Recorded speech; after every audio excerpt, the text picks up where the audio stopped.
ব্যঞ্জন সন্ধি কাকে বলে উদাহরণ দাও। আমরা কি শিখব? ব্যঞ্জন সন্ধি কাকে বলে, ব্যঞ্জন সন্ধির উদাহরণ।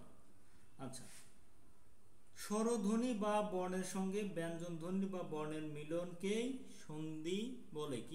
কি সন্ধি বলে? ব্যঞ্জন সন্ধি। আচ্ছা, তাহলে কি স্বরধ্বনি বা বর্ণের সঙ্গে ব্যঞ্জন ধ্বনি বা বর্ণের মিলনের ফলে যে ধ্বনি হয় তাকে, যে সন্ধি হয় তাকে ব্যঞ্জন সন্ধি বলে। আচ্ছা, অথবা আমরা কিভাবে বলতে পারি? ব্যঞ্জন ধ্বনির সঙ্গে স্বরধ্বনির কিংবা ব্যঞ্জন ধ্বনির সঙ্গে ব্যঞ্জন ধ্বনির মিলনের যে সন্ধি হয় তাকে ব্যঞ্জন সন্ধি বলে।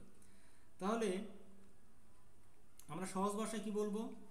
স্বরধ্বনির সাথে ব্যঞ্জন ধ্বনির মিলনে যে সন্ধি হয় তাকে ব্যঞ্জন সন্ধি বলে।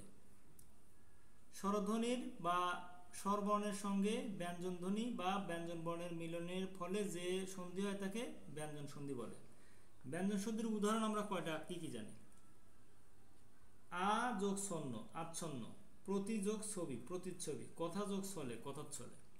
তাহলে কি শিখলাম? ব্যঞ্জন সন্ধি কাকে বলে, ব্যঞ্জন সন্ধির উদাহরণ।